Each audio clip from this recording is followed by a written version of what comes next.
Right now, you can watch pretty much any anime that you could ever want. A futuristic romance with a sci-fi twist, world-shattering action with aliens and ghosts, fantasies with deep messages and stunning visuals. There are just so many good... Psst, what about us? Yeah, and there's the dog both metaphorically and literally. With all these worlds of anime at our disposal and all these incredible pieces that are pushing the medium, the one I have been most locked into every single week, unlike any other this year, was the Chinese soap opera anime. I liked the Chinese soap opera anime. Hell, I loved it. The Apothecary Diaries is a banger that I have become obsessed with. On paper, a period piece drama about an apothecary screams boring, pretentious, obscure anime that maybe like 2 people end up watching seasonally, but no, this has a massive following, and earlier this year when I got out of my fate prison cell to watch it, I finally understood why. The show doesn't flash glow sticks in your face nor scream at you about a character's aura. Instead, it wraps us in a multi-layered world riddled with fascinating power dynamics, intricate mysteries, and compelling characters. The Apothecary Diaries knows how to grab you into its story with ease, then won't let go. Most of what we see here on the surface isn't as it seems, and the deeper we go, the harder it is to turn back. That's what I told your mom last night. The show follows Maomao, a young apothecary whose life just got turned upside down. Literally, because she was just kidnapped and sold to the fucking Chinese imperial court. Here, she serves as a maid in the rear palace, a place specifically designated for the emperor's royal consorts and their female workers. Having been reduced to a lowly servant, Maomao decides to live a quiet life there and wait out her 2-year contract so she can leave. All's going according to plan for her until some strange rumors start to spread around the palace. Both the emperor's newborn children and their respective mothers have fallen gravely ill, and this isn't the first time it's happened. 18 years prior to this incident, a newborn prince died under the exact same conditions, and not only that, but any airborne since then has also fallen ill. With these events seeming almost supernatural, the public has started to believe that there's a curse on the royal bloodline. Now, when these rumors spread to Maomao, she's like, this sounds kinda dumb. So she casually decides to investigate and swiftly solves the case. Oh, it was the makeup and it was poison, and then poof, problem solved. Since Maomao doesn't want to cause a big scene, she slips messages to both consorts warning them of the issue, then goes back to life business as usual. Unfortunately for her, she was found out by the rear palace's manager, pretty boy Jinchi, the eunuch. And if you don't know what a eunuch is, now you know. Jinchi relays the information to Lady Gyokyo, one of the high-ranking consorts who was saved by the message. As a result, Maomao gets promoted to be one of Lady Gyokyo's ladies-in-waiting, more specifically, her poison tester. Oh, but don't worry, Maomao's used to this type of stuff because in her spare time, she microdoses for fun. Grandmas! After being promoted, even more problems start to emerge in the rear palace. People are dying for unknown reasons. Assassination attempts are being made on both the consorts and other important personnel. With all this chaos ensuing, Jinchi comes to Maomao for help in an attempt to figure out just what the heck is going on around here. Now, the plot is simple enough to grasp. Maomao goes around solving weird shit in the rear palace. Okay, cool. Sounds like a Chinese Scooby-Doo. But what sets Apothecary apart from a lot of those other mystery shows that we see is its ability to immerse us in this world. From the opening moments of this series, it is just beautiful to look at. We're greeted by the autumn leaves falling onto a bustling yet colorful town. The composition, camera movement, and character designs all immediately flow with so much life. The animation is subtle yet impactful. They'll animate some random dumb shit where a character is just doing absolutely nothing, but they're like, yeah, fuck it, make her do something cool. This attention to detail makes these characters feel a lot more real. The architecture, the attire, hairstyles, makeup, it all just comes together visually to give validity to this setting. Right away, you know that this show cares about itself, which is so reassuring. I've had a lot of times where I've just turned on a new show, then immediately went, oh no, oh, you didn't get a budget, or they just don't like you, whatever the case is. I am so sorry. Apothecary eases us into its world seamlessly, allowing the rest of its contents to shine. And this is a series that always has something going on. Whether it be a murder mystery surrounding one of the palace coordinators, or a lady-in-waiting hiding some dark secrets of the past. Dude, there's even a case where a ghost is haunting the palace walls, and they're like, Maomao, help, help. I know you a doctor, but like, help. It sounds a little silly at first, but that episode is actually a really interesting case. It starts off with one of the mid-ranking consorts being told some seemingly troubling news, then immediately after that, we cut to a servant girl in the palace being terrorized by a ghost. Wait a minute, I know this one. It's just like Scooby-Doo, the consort is the ghost. I did it. Now they're gonna spend a whole episode trying to figure it out. Well, me, the genius, has already deduced the culprit. But hey, that's just a theory.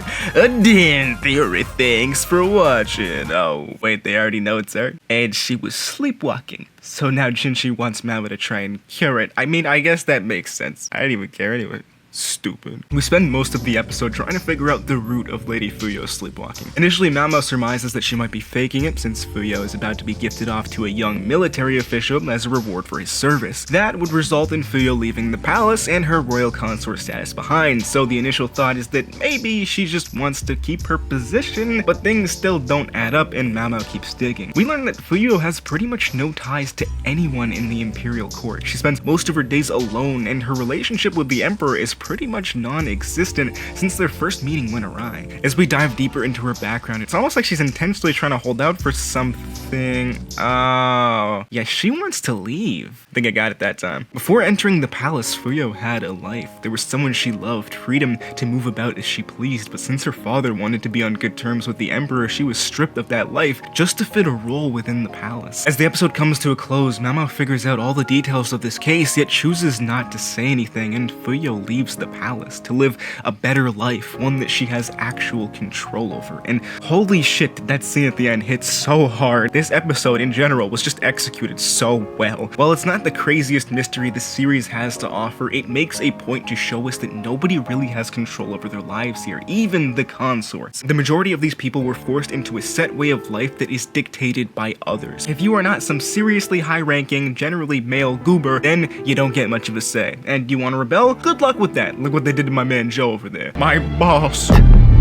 They took my boss. For Fuyo, her elaborate plan was the only way she could leave this life without being punished for treason. You know, I really was not expecting the show to cover systemic issues surrounding power discrepancies, let alone do it in the 3rd episode, and I was out here thinking this was ancient Chinese Scooby-Doo. I was wrong. The storyline was only the tip of the iceberg, and it really got me on board with this series. Almost every episode early on will focus on giving you an engaging plotline that offers deeper hints about this world, and each time we uncover something new, our outlook on the Imperial Court changes drastically. But we can only get to those points thanks to one crucial player in the plot. Entering the ring, standing a whopping 5 feet tall and weighing in at allegedly 45 kgs, the chemist raised in the verdigris brothel from the red light district. This is no ordinary apothecary, it's Maomao! And Jesus, Maomao, spit out the damn poison! Maomao is what you'd get if Walter White, Sherlock Holmes, and Bingus the Cat merged into one sentient being. This character is an anomaly. If Spider-Man 2099 were here, he'd say some racial slurs and try to kill her for defying the canon. Maomao is fundamentally at a disadvantage in almost every sense. She's a woman, was raised in a brothel, has a low social status, and isn't exactly the most towering of presences, yet she's able to have an impact more significant than 99% of other people in the show. And that is thanks to her having a functioning brain. One thing you'll notice pretty early on here is that most of the people in the court are stupid. To be absolutely fair, in 15th century anywhere, having an education was rare. This isn't exactly a time period where you could just whip out your phone and ask Jarvis to gargle your nutsack. Learning was even more so of a luxury than it is now. Thus, knowledge ends up being a scarce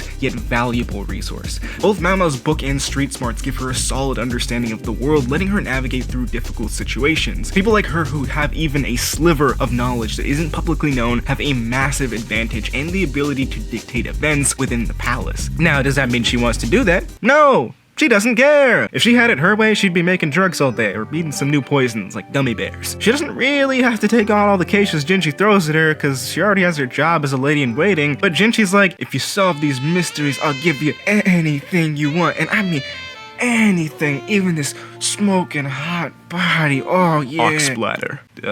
What? Yeah, you know, so I can make like Advil, meth, cocaine, Percocet.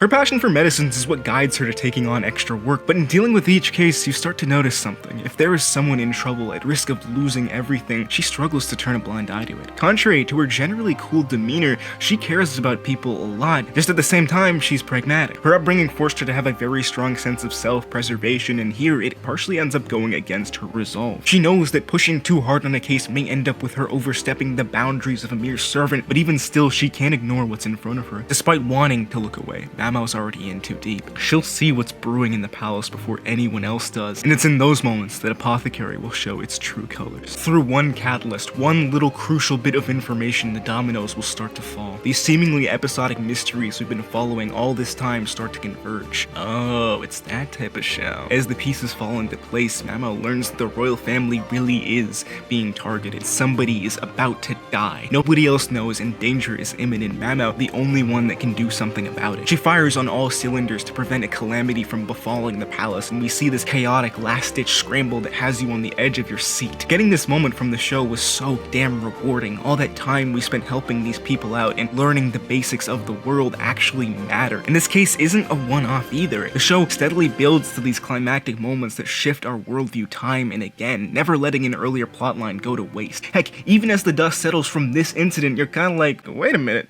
there are more episodes? That's right, because we're not done yet. Now we gotta figure out who the hell was responsible for planning this shit out. Then at the same time, we gotta learn what's up with this dude. He helped Maomao out during the climax, but she hates him for some reason? That's weird. Now we're also thinking about Jinchi, because that boy's been hiding shit. You'll see that in season 2. Also, what's up with that new consort? Why the hell is she so quiet? Does she know? What does she know? Every question you have here will always come back to be answered in a fulfilling way that effectively fleshes out each character and storyline. The Apothecary Diaries rewards your investment in the series, making for an incredibly smooth and satisfying watch. It'll give you some great world building, a standout female lead that is allowed to actually have a personality, and a very well put together plot. It does have its flaws here and there. The pacing can be a bit slower at times, and there are some very dialogue heavy episodes, but because of how well it was directed, I really didn't mind. To me, you really can't go wrong with this series. It deserves its popularity and is one of the strongest mystery drama anime out right now, so give it a shot if you think anything I said here today sounds interesting. Alright, that's all I got for today. Maomao, let's send this video off strong. Anything left to say? Maomao? Oh, not again.